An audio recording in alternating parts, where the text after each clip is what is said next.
Hi hello welcome to Kiran TV news. Pavan Kalyan గారు చేసినటువంటి మొన్న రాజోలు పర్యటనలో ఒక చిన్న దిష్టి అనే పదం తెలంగాణకి సంబంధించినటువంటి కొంతమంది నాయకుల్లో ఆగ్రహం తెప్పించింది. అసలు అంతలా ఆ దిష్టిలో ఏముంది, నిజంగానే పవన్ కళ్యాణ్ గారు మాట్లాడిన తప్ప ఏంటనేది జనసేన పార్టీ సీనియర్ నాయకులు, తెలంగాణకి సంబంధించినటువంటి నాయకులు దామోదర్ రెడ్డి గారు మనతో పాటు ఉన్నారు. ఆయన అడిగి తెలుసుకుందాం. సార్ నమస్తే. మీరు చూసి ఉండొచ్చు, పవన్ కళ్యాణ్ గారు చేసినటువంటి రాజోల్లో కోనసీమకి సంబంధించింది దిష్టి తగిలింది తెలంగాణ నాయకుల వల్లే అన్నట్టుగా ఇక్కడ వాళ్ళు అనుకుంటున్నారు. అసలు ఏంటి, తెలంగాణకి పవన్ కళ్యాణ్ గారికి ఎలా అవినాభావ సంబంధం ఉంది? స్వామి గారు, నేను ఒకటి చెప్పదలుచుకున్నాను. జనసేన పార్టీ అధ్యక్షుడు పవన్ కళ్యాణ్ గారు తెలంగాణ ఉద్యమాల గడ్డ అని మనందరికీ తెలిసింది. ఉద్యమ స్ఫూర్తితో పుట్టినటువంటి పార్టీ జనసేన పార్టీ. ఎన్నో సందర్భాల్లో అధ్యక్షుడు కూడా పవన్ కళ్యాణ్ గారు పదే పదే చెప్తుంటారు, నాకు తెలంగాణ ఉద్యమ స్ఫూర్తితో జనసేన పార్టీ పెట్టడం జరిగింది. మరి హైదరాబాద్ నడిబొడ్డులో ఆ రోజు పురుడు పోసుకున్నటువంటి పార్టీ జనసేన పార్టీ. ఇక్కడ నేనేమంటానంటే, అధ్యక్షుడికి రెండు రాష్ట్రాలు రెండు కళ్ళలాంటివి. అది మనం ఎక్కడ దాంట్లో అనుమానపడవలసిన అవసరం లేదు. ఎన్నో సందర్భాల్లో చూసాం. ఎగ్జాంపుల్ చెప్పాలంటే నేను ఒకటి చెప్తాను. తెలంగాణ రాష్ట్రంలో ఎంతోమంది అభిమానులు ఉండరు, మీ అందరికీ తెలిసిందే. లక్షల్లో ఉండరు, తెలుగు రాష్ట్రాల్లో కోట్లలో కూడా ఉన్నారు, మనకు తెలిసిందే. నేనేమంటానంటే, తెలంగాణలో ప్రజారాజ్యం మేము గత 18 సంవత్సరాలుగా ఏది ఆశించకుండా తనతో పాటు మేము నిరంతరం అల్పెరగని పోరాటాలు చేస్తున్నాం. కాబట్టి మీతో చెప్పదలుచుకుంది ఏంటంటే, తెలంగాణ రాష్ట్ర ప్రజలకు కానీ ఆంధ్రప్రదేశ్ రాష్ట్ర ప్రజలకు కానీ, తెలంగాణ ముఖ్యంగా తెలంగాణలో ఇక్కడ సమస్యలు, ప్రతి సమస్య మీద తనకు చక్కటి అవగాహన ఉంది. ఒక నిదర్శనం ఏంటంటే, ప్రజారాజ్యం పార్టీ పెట్టినప్పుడు తాను తెలంగాణ మొత్తం చుట్టి, మనకు అందరికి తెలిసిందే, తెలంగాణలో చూశాడు సార్. మరి అలాంటి సందర్భంలో ఒక ఆదిలాబాద్ లాంటి ప్రాంతంకి వెళ్ళినప్పుడు అక్కడ ఆదివాసులు వాళ్ళకు నీరు తాగడానికి నీరు లేక అల్లమెట్టేస్తున్న సందర్భంలో తాను మనోవేదానికి గురై ఆ రోజు వారి కోసం రాత్రి అక్కడ బోర్ వేస్తే దేవుడి ఆశీర్వాదంతో అనుకోండి, ప్రార్థనలు అక్కడ వాటర్ పుష్కలంగా పడడం వాళ్ళ సంతోషంగా చూసాం. మరి అలాగే తన సినిమాలో వచ్చిన డబ్బులు నల్గొండలో ఫ్లోరైడ్తో బాధపడుతున్నటువంటి వారి కోసం కూడా తన శక్తి మేరకు సాయం చేసిండు, మనకందరికి తెలిసిందే. మరి అలాగే మొన్న మన నల్గొండలో నాగర్ కర్నూలు నల్లమల్ల అడవుల్లో తను ముందుండి నడిపించారు. ఆ రోజు దానికి అధ్యక్షత వహించి ఆల్ పార్టీస్ మీటింగ్ పెట్టినటువంటి మన హనుమంతన్న కావచ్చు, దానికి మనం ప్రస్తుతం ఉన్న ముఖ్యమంత్రి గారు కూడా వచ్చారు. మరి అందరూ ఏకతాటి మీద ఉండి మరి ఇది నేను ఇవన్నీ చెప్పుకుంటూ పోతే ఇలా చాలా ఉన్నాయి. ఒక చిన్నారి చైత్ర సింగరేణి కాలనీలో చనిపోతే వారికి ఇంటికి వెళ్ళి కరోనా టైంలో కానీ చిన్న తల్లిదండ్రులకు ధైర్యం చెప్పడమే కాకుండా వారికి ఆర్థిక సాయం చేశారు. వరంగల్ నా చెల్లెళ్ళు వాళ్ళకు యాసిడ్ దాడిలో కూడా వాళ్ళ దగ్గర హత్య చేసుకున్నటువంటి, ఇలా చెప్పుకుంటే చాలా ఉన్నాయి స్వామి గారు. నేను అనడం కాదు, ఇక్కడ తెలంగాణ ప్రజలు కొందరు రాజకీయ వాళ్ళ స్వార్థ లాభాల కోసం మాట్లాడతారు, కానీ మా అధ్యక్షుడి మీద ఎక్కడ వ్యతిరేకత లేదు తెలంగాణలో కూడా. నేనేమంటానంటే, వాళ్ళు డబ్బుకు వేరే ప్రభావాలకు పడి ఏదన్నా ఓట్లు మాకు ఉండొచ్చు, ఎందుకంటే మేము డబ్బులు ఆర్థికంగా మేము ఇవ్వకపోవచ్చు, కానీ బలంగా మాత్రం పనిచేస్తాం మేము జనసేన పార్టీ తరఫున.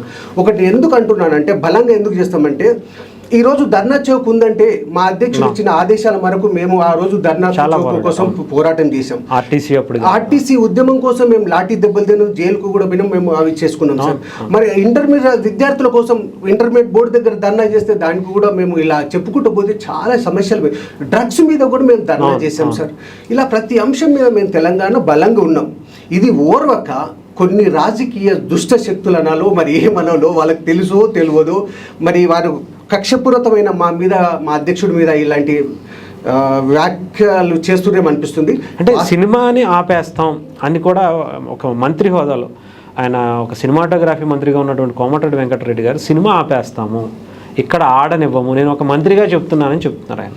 మీకు తెలియదు సార్, ఈ మధ్యనే చూస్తున్నారు స్వామి గారు ఆయన ఎలాంటి స్వభావుడు మనం పేపర్లో పొద్దున్న లేస్తూ చూస్తున్నాం. మొన్నటికి మొన్న ఒక బీసీ నాయకుని మీద చేసినోడు మా అధ్యక్షుడి మీద చెప్పడం పెద్ద సమస్య కాదు, కానీ ఇక్కడ ఆడపియం అనేది ఇది ఒవ్వటి జాగిరి కాదు. భారతీయులు మనం అంతటా స్వేచ్ఛగా బతకొచ్చు, ఇక్కడ అందరూ బిజినెస్ చేసుకోవచ్చు. ఇక్కడ తెలంగాణ అనేది మిడి ఇండియా లాంటిది సార్, మీకు తెలియదు స్వామి గారు. సో ఇక్కడ ప్రజలు అందరినీ ఒకరు మొన్న ఏమంటారు మార్వాడి అన్నారు, అలాంటివి కావు. ఇక్కడ భావజాలం ఏంటంటే మనం ముఖ్యంగా చెప్పేది, నేను ఒకటే చెప్తున్నాను, తెలుగు రాష్ట్రాలుగా విడిపోయాం కానీ మేము ఇక్కడ ఉన్న ప్రజలు మాత్రం నాయకుల మధ్యన ఏదైనా రాజకీయ పరంగా ఏమైనా ఎత్తుగడలు ఉన్నాయో కానీ ప్రజల మధ్యన మాత్రం అన్నదమ్ముల అనుబంధంతో మేము ముందుకెళ్తున్నాం. ఎక్కడ తెలంగాణ జనసేన పార్టీ తరఫున మేము ఎక్కడ పోయినా మేము ఎన్ని సందర్భాలు చూసుకున్నా కానీ ఎక్కడ కానీ సోదర భావంగానే వెళ్తున్నాం, కానీ మాకు అలాంటి ఈర్ష్యాలు ఎక్కడ లేవు. మాకు ఇంకోటి సంతోషం ఏంటంటే తెలంగాణనే హైదరాబాద్ అభివృద్ధే కాదు, ఈ మధ్య ఎన్డీఏ కూటమి వచ్చిన తర్వాత కూడా ఆంధ్రప్రదేశ్ అభివృద్ధిలో పోతుంది. మా అన్న తమ్ముళ్ళగా సంతోషంగా ముందుకెళ్ళాలి. ఈ రెండు రాష్ట్రాలే కాదు దేశం అభివృద్ధి కోసం కూడా ముందుకెళ్తున్నటువంటి నాయకుడు జనసేన పార్టీ. ఇది ఏదో ఎక్కడో కుళ్ళు కుతంత్రాలతో జరుగుతుంది కానీ ఇది వాస్తవానికి మాత్రం అంటే కావాలనే పని కట్టుకునే చేస్తున్నారంటారు. ఇది చాలా వాళ్ళకు మేము అనుకునేది కాదు, తెలంగాణ రాష్ట్ర ప్రజల్లో కూడా ఉంది. ఇది చాలా చిన్నది. ఇప్పుడు దిష్టి అనేది చాలా చిన్నది కదా సార్. ఒక పెళ్లి చేసుకుంటే దిష్టి తీస్తారు. మన ఇంటికి ఎవరైనా బయటికని వచ్చారంటే మన అమ్మ నాన్న వాళ్ళు కూడా ఏమైందో బిడ్డ ఏదైనా అచీవ్ చేసుకొని వచ్చినప్పుడు దిష్టి తీయడం అక్కడ అన్నది వినండి సార్, వినండి. నాయకులు ఎవరైతే అంటుర్రో వాళ్ళు వినండి, వినడం నేర్చుకోండి. మీరు అన్నదే వేదం అనుకోకండి.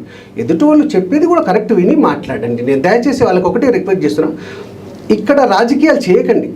రెండు రాష్ట్రాలు బాగున్నాయి, మనము ఏదో ఇలా రాష్ట్రాల మధ్య చిచ్చు పెట్టి ఏదో చేస్తామంటే జనాలు మాత్రం కర్రు కాల్చి వాత పెడతారు. ప్రభుత్వాన్ని ఇబ్బంది పెట్టేటువంటి మాటలు పవన్ కళ్యాణ్ గారు ఫస్ట్ నుంచి కూడా అంతకుముందు బీఆర్ఎస్ ఉన్నప్పుడు కానీ ఇప్పుడు కానీ అంత బలంగా మాట్లాడింది కూడా లేదు. అంటే ఇరుగును పెట్టేటువంటి. నేనేమంటానంటే ఎవరికో భయపడి కాదు, ఎవరికో తప్పు జరిగినప్పుడు బలంగా మాట్లాడతాం మా అధ్యక్షుడు. ఇంకోటి రెండు కొత్తగా పురుడు పోసుకున్నటువంటి రాష్ట్రాలు, ఇక్కడ ఆర్థికంగా ఎంతో మిగులు బడ్జెట్ ఉన్న స్టేట్ కాబట్టి ఇక్కడ అభివృద్ధి తడుస్తుంది. చిన్నపాటి పొరపాట్లు ఉంటాయి, వాటిని అన్ని బ్యాలెన్సింగ్ చేసుకుంటూ మేము పోతున్నాం. ఆంధ్రప్రదేశ్లో నష్టం అవుతుంది కాబట్టి ఒక దుష్ట పరిపాలన నడుస్తుంది కాబట్టి అక్కడ గలమిప్పి మాట్లాడింది తప్ప ఇక్కడ మాట్లాడలేక కాదు, అక్కడ కాదు. తప్పకుండా రెండు కళ్ళు అన్నప్పుడు మన ఈ కళ్ళ పొడుచుకున్నా మనకి నొప్పి. సో అలాంటిది ఏం లేదు సార్. ఓకే, అంటే ఇక్కడ మీరు బల్మూరి వెంకట్ అనే ఒక అతను ఇక్కడ నువ్వు ఎందుకుంటున్నావు, నిన్ను బట్టలు ఉడదీసి రోడ్డు మీద పరిగెట్టిస్తాం అన్నట్టుగా మాట్లాడినాయి. స్వామి గారు మీకు తెలిసిందే, భారతదేశంలో భారతీయుడిగా ఒక పౌరుడిగా ఎక్కడన్నా బతకచ్చు స్వేచ్ఛగా.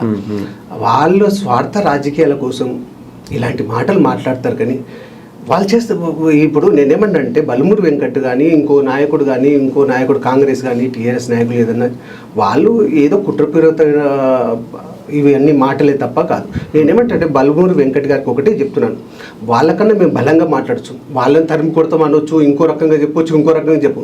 ఇంకోటి ఇక్కడ జనసేన పార్టీ కార్యకర్తలు నేను ముఖ్యంగా చెప్పేది ఏంటంటే ఇక్కడ ఏది ఆశించకుండా మా అధ్యక్షుడు పవన్ కళ్యాణ్ గారు ఎలాగైతే నిస్వార్థంగా రాజకీయాలు చేస్తున్నాడు, తన విలాసమైన జీవితాన్ని వదులుకొని ఈరోజు ప్రజల క్షేత్రంలో నిరంతరం పోరాటం చేస్తే 10 సంవత్సరాల తర్వాత ఈ రోజు 100% సైట్ రేట్ తోటి ముందుకెళ్ళాడు. ఒక హోమ్ మినిస్టర్ రేంజ్లు ఉన్నాన్ని పట్టుకొని అట్లాంటి నాయకుడిని పట్టుకొని వీళ్ళు ఏదో సినిమా మేము పరిగెత్తిస్తాము, ఇవన్నీ మాటలు అయ్యేటివా, సాధ్యమయ్యేటివా? ఇలాంటి మాటలు మాట్లాడితే వాళ్ళ హోదా తగ్గట్టు మాట్లాడితే దానికి ఒక రెస్పెక్ట్ ఉంటుంది.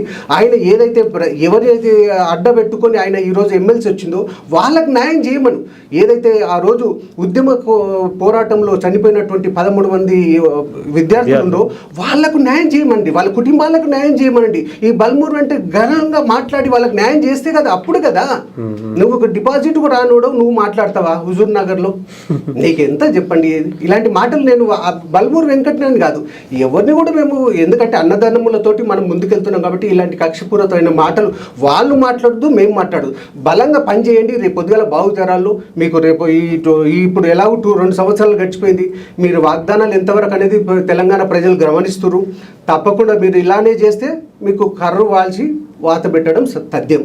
ఇది కాకుండా మీరు బలంగా ఇక్కడ నుంచి అన్న బుద్ధి తెచ్చుకొని మంచిగా చేస్తారని నేను ఆశిస్తున్నా. ఈసారి జనసేన కూడా అంటే ఏదైతే ఈ మాటల వల్ల కొంత హైలైట్ అనిపించిందా? అంటే మీ ఒక్కసారిగా ఇప్పటి వరకు ఏదో మీ పని మీరు చేసుకుంటున్నారు, ఏదన్నా సమస్య వస్తే కొంచెం గట్టిగా వచ్చి మాట్లాడుతున్నారు, అంత యాక్టివ్గా లేనటువంటి మిమ్మల్ని నిజంగానే ఒక హైప్ తీసుకొచ్చారేమో అనిపించింది. గారు మీరు ఒక్కసారి మమ్మల్ని మా పార్టీ గురించి మీరు అట్లా అంటే మాకు కొంచెం ఇంకో రకంగా మీరు హైప్ అనుకోకండి. ఎందుకంటే మేము చూస్తే చిన్నగానే ఉండొచ్చు, మీకు కనబడకుండొచ్చు, మాకు అన్ని పార్టీలాగా ఆర్థికంగా మాకు లేకుండొచ్చు, మేము మీడియా ఛానల్స్ మాకు లేకుండొచ్చు, ఇంకో రకంగా మా అధ్యక్షుడు కూడా ఏమంటారు ఎలాంటి మేము చేసేది బలంగా చేస్తున్నాం సార్. కాంగ్రెస్ నిజంగా చెప్పాలంటే కాంగ్రెస్ కన్నా మేము బలంగా చేసినాం సార్. ఇందిరా చౌక్ కానీ ధర్నాలలో ప్రతి విషయంలో మేము పార్టిసిపేట్ చేసి మీ అందరికి తెలిసిందే.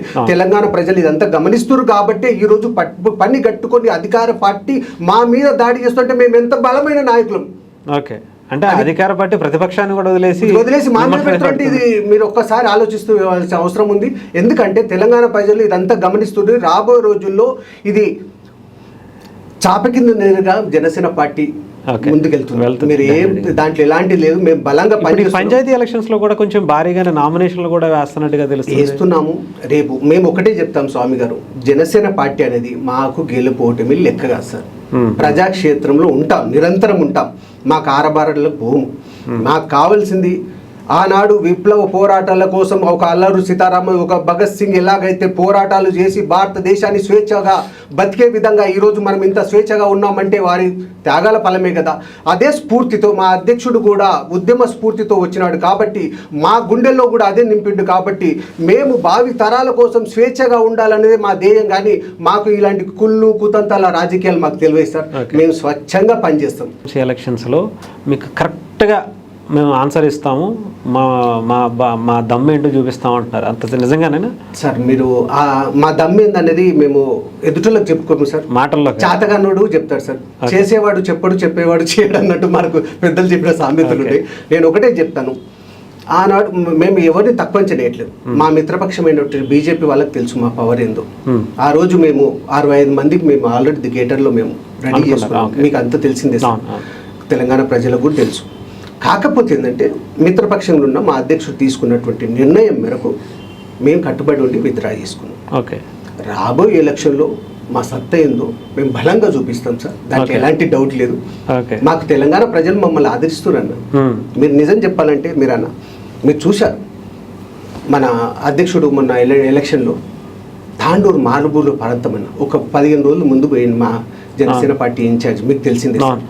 అక్కడ బ్రహ్మరథం పట్టిరు సార్.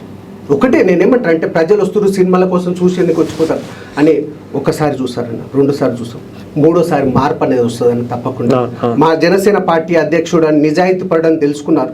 మొన్నటి డబ్బుకు కానీ ఇంకో రకంగా వాళ్ళు ప్రభుత్వం పెట్టి సంథింగ్ ఏదో చేసి వాళ్ళని మభ్య పెట్టవచ్చు. కానీ రాబోయే రోజుల్లో అలాంటివి జరిగాయి సార్. తప్పకుండా జనసేన పార్టీ ఇక్కడ మేము బలంగా పనిచేస్తాం. బలంగా కూడా మేము ప్రజలు కూడా సహకరిస్తారు. రాబోయే 29 ఎలక్షన్లో మేము అసెంబ్లీలో కూడా నిలబడతాం. No doubt sir. గట్టిగా ఉంటుంది అంటారు అయితే? 100% సార్. మాటల్లో కాదు చేతల్లోనే చూపిస్తాం. మేము మాటలు ఎక్కువ చెప్పాం సార్, చేతల్లో చూపిస్తాం. ఎందుకంటే ఈ రోజు వరకు మీకు తెలంగాణ ప్రజలకు తెలుసు, కానీ ఈ నాయకులకు ఏమంటానంటే ఇన్ని ధర్నాలు కానీ ఇన్ని చేసినవి మాత్రం అందరికి తెలియవు. అవును, చాలా తెలంగాణ ప్రజలు చెప్తారు, నాయకులు తెలుసు కానీ తెలియనట్టు యాక్టింగ్ చేస్తారు. ఇది ఈ రోజు మేము తెలంగాణలో కూడా జనసేన పార్టీ బలపడుతుంది. రేపు పొద్దుగాల రావచ్చు. ఏపీలో అయితే ఎలాగైతే ఒక కుళ్ళు కుతంతాల రాజకీయాలను తరిమి కొట్టిరో ఈ రోజు కూడా ఇక్కడ కూడా కాంగ్రెస్ పార్టీని తరిమి కొట్టే రోజులు దగ్గర పడ్డాయని వాళ్ళ భయంతో మా మీద ఇలాంటి. అంటే ఎప్పుడో పవన్ కళ్యాణ్ అన్న ఒక మాట గుర్తుపెట్టుకున్నారంటారు కాంగ్రెస్ పార్టీ లీడర్లు. ఏమని? అదే కాంగ్రెస్ హటావో దేశ్ బచావో అన్న సిద్ధాంతాన్ని ఆయన 2014లోనే ఆ నినాదంతోనే రాజకీయాల్లోకి వచ్చారు. నేనేమంటానంటే సార్, మా అధ్యక్షుడికి కానీ మాకు ఆయన నేర్పిన విధానం కానీ ఎవరి మీద కక్షపూరితంగా మేము పోం సార్. ఆ రోజు అప్పటి రోజుల పరిస్థితులను బట్టి ఆ రోజు అన్నాడు. కానీ నిజంగా మీరు బలంగా పనిచేయండి సార్, మేము కూడా మీకు సపోర్ట్ చేస్తాం. తెలంగాణ ప్రజలు మీకు అండగా ఉంటారు, అంతేగా. గత ప్రభుత్వంలో లోపాల వల్లనే వాళ్ళు పోయారు, మీరు లోపాలు చేస్తే మీరు పోతారు. రేపు పొద్దులు ఇంకో ప్రభుత్వం రావచ్చు, రేపు పొద్దులు మేము కూడా రావచ్చు. సరే, మా శక్తి మేరకు మేము ఆశించడం తప్పలేదు సార్, తప్పకుండా, అంతే కదా. మేము బలంగా పనిచేస్తున్నాం సార్. మాకు కాకపోతే మాకు మీలాగా ఆర్థిక వనరులు లేకుండొచ్చు, కానీ మాకు గుండె మాత్రం ఇస్తుంది సార్. మాకు దానికి మా అధ్యక్షుడు ఇచ్చిన గుండె ధైర్యం మాత్రం మాకు ఉంది సార్. బలంగా పనిచేస్తాం మేము తెలంగాణ. రైట్ అండి, ఆల్ ద బెస్ట్. డెఫినెట్గా మీ పార్టీ ఇక్కడ కూడా చూడాలి. డెఫినెట్గా అది అసెంబ్లీలో అడుగు పెడితే ఇంకా బాగా చూడాలని కోరిక ఉంది చాలామందికి. అది ఈసారి నెరవేరుద్దామని చూద్దాం. Thank you. తప్పకుండా మీ అందరూ. Thank you.